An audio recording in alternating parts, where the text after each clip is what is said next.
Hey, 520. I hope everybody had a great week for posting a little late. Happy Veterans Day, first and foremost, for any of you that have served in the armed forces or your family members have. Thank you for your sacrifice and your service. It truly is greatly appreciated. Week 4 was a great week. A lot of great information coming in, and looking at your essential questions have been just fascinating. They kind of span a lot of content areas and in a lot of different styles. So definitely very interested to see how that moves forward with the next two assignments. Wanted to start the week with a quote from Dead Poet Society, one of my favorite movies of all time. No matter what people tell you, words and ideas can change the world. And if you don't believe that, I think that's an essential truth to being an educator. Because if we're not, pushing that to our students or to our coworkers or to our staff members or whoever we're around, that their words and their ideas can change the world, then I don't know what we're doing, to be honest with you.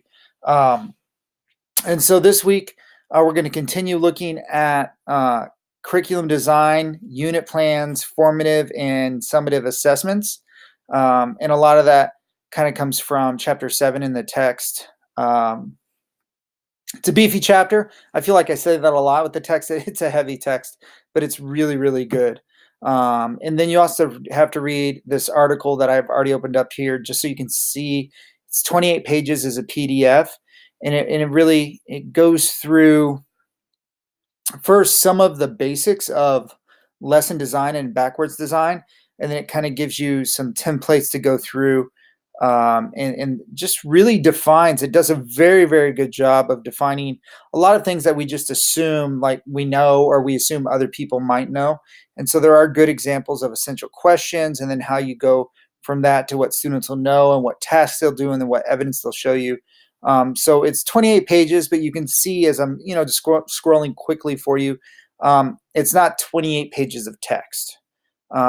So look through that and look at lesson design, and hopefully that gives you really good starting point to build on a project that's coming up. And so if we're right here on content, there's our content for the week. The discussion question, I've taught this class a couple times now.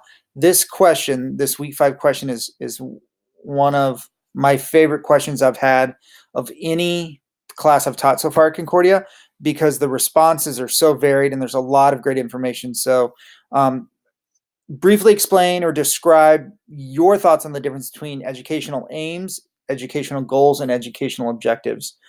So obviously those are very similar words, but they, just define or explain what you believe the differences are.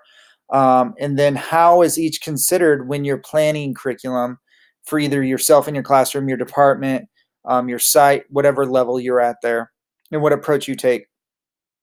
And then articulate any thoughts in regards to how the backward design model supports the task of considering aims, goals, and objectives. So you only have one question this week, and I hope to get just a really robust discussion through this. I know that discussion questions aren't due initially till Thursday. If you can get them in Tuesday, Wednesday at the latest, it gives another day or two for the responses to happen, because I know this one is a really robust conversation, because I've seen it happen a couple times now. So that's your discussion question for the week. As far as assignments go, your library orientation assignment is due this Sunday. Some of you have already submitted it, but just make sure you go through these bullet points, and then also click right here. This is what you need to do to make sure you get the 10 points. It's not worth a ton of points, but it is 10 points. And if you attended the orientation, there's no reason for you not to get the full 10 points. Just make sure you go through that document and hit every point that you need to hit.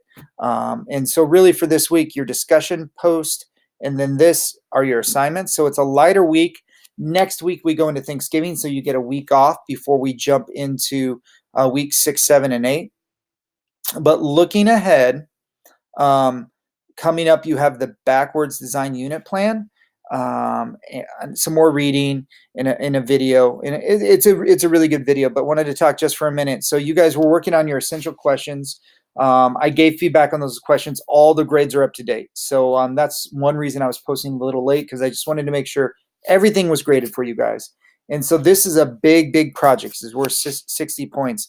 And so what you're going to do is you're going to take your essential questions and you're going to start building a unit plan based around those essential questions. And so first thing I would say is this week, read through this whole document and go through here so you kind of understand, what it's being asked. So this week you can ask questions. And if you have questions, I can get those to you. You don't have to do any work over Thanksgiving break, but both the backwards unit plan and then also the assessment plan that's tied to this, which you can click here to look at that as well.